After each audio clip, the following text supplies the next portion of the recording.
Welcome to day 4 of the CFL free agency special. I'm your host, Emmanuel Point du jour, and today we are heading to Saskatchewan to review the Roughriders free agency. And I thought they had a brilliant free agency. It was perfect. Perfect. Everything, down to the last minute details. Getting better at nearly every position, upgrading that roster that was just in the Western final against Winnipeg, in which they lost, but they are definitely a Grey Cup contender this upcoming season. So let's get right into it with their re-signings. And first, you got quarterback Trevor Harris. He's back for another year after contemplating retirement, but he's going to come back after what he did last year, especially near the end of the year, where you could have argued he should have been in the MOP conversation at least for the end of the season because he was playing like one and one of the best quarterbacks.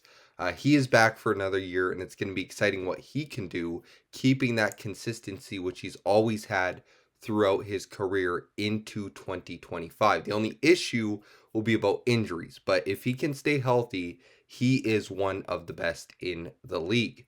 You got wide receiver Mitch Picton adding, or I guess he's coming back to add to that really good receiving core already, young receiving core at that. Defensive lineman Malik Carney and Micah Johnson, and they also added a really good defensive lineman that I will get to. Linebackers Jameer Thurman, a very good leader in that locker room, and then Nelson Lacombo. And then the DBs, they got some really good ones that they re-signed. Rolan Milligan, who obviously led the league in interceptions last season, was an MOP candidate for most of the season. The pace that he was on slowed down near the end of the year, but he was so good and so key for why that Saskatchewan defense was so good. And also, this other guy, Marcus Sales, is back, and he was also a big reason for them getting so many interceptions, why their defense was so good throughout last season.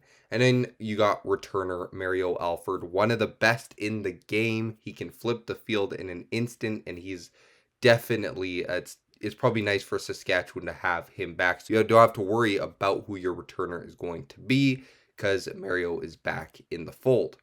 Now let's get to their additions, and we start with the quarterback room. And Jake Maier, he's going to be the backup.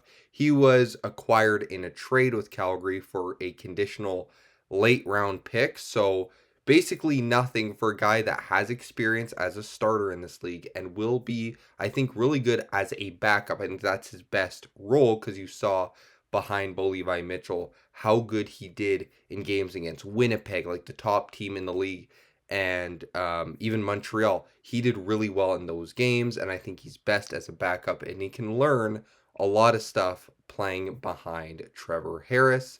You also got Tommy Stevens, who's going to be doing short yardage, which, I mean, Saskatchewan was probably tired of Tommy Stevens running all over them and short yardage when they only needed a yard, and he would get about 70 yards and a touchdown. So now Tommy is on Saskatchewan, and they do not have to worry about that as a defense anymore. They also got Tommy Neild from the Toronto Argonauts, offensive lineman Sean McEwen from Calgary, and Philippe Gagnon from Montreal. Those two additions will be, I think, really good and will solidify the offensive line. And then that defensive line, they added Mike Rose from Calgary. Was pretty good last year. I think he struggled a little bit, but he'll be an amazing addition next to Micah Johnson as he rejoins Micah. And then, who did I say? Malik Carney as well on that D line. So I would say an improvement at that position with the addition of Mike Rose, especially in the interior. And then you got defensive back Tevaughn Campbell as he signed with Saskatchewan from the NFL as he was down there for a couple of seasons. So that's going to add to that defensive back room and make it even better as it was last year. That gets even better. And then you get to their losses. They have Shea Patterson, backup quarterback last year. He goes to Winnipeg because you got Jake Maier. You didn't need Shea Patterson on the team. wide receiver Ajo, who got released and signed with the Indianapolis Colts in the NFL, so good luck to him there. Wide receiver Jareth Stearns, offensive lineman Peter Godber, who went to, I think, Ottawa, and then defensive lineman Anthony Lanier, who went to Toronto. So overall, a really good free agency for the Saskatchewan Roughriders. They got better in a lot of positions, like I said. On that defense, they even got better, which is crazy to think because they were already really good last season. And now they're just trying to get over that hump and finally make it back to a Grey Cup, their first time since 2013. But Rough Rider fans, let me know what you thought about this free agency year 2 under head coach Corey Mace. So we'll see what they can do this year. Can they improve off of last season? Well, definitely in the offseason they did, but let's see how that translates to the regular season. So let me know what you think down below. But that will do it. Tomorrow we have the Winnipeg Blue Bombers free agency recap. So we'll see what went on there. They lost a lot of guys in free agency, but it just feels like they're still the Blue Bombers. They're still going to find a way to be good. They'll still find a way to be at the top of the West like they always are for the last 6 years or so. So we're going to recap them tomorrow.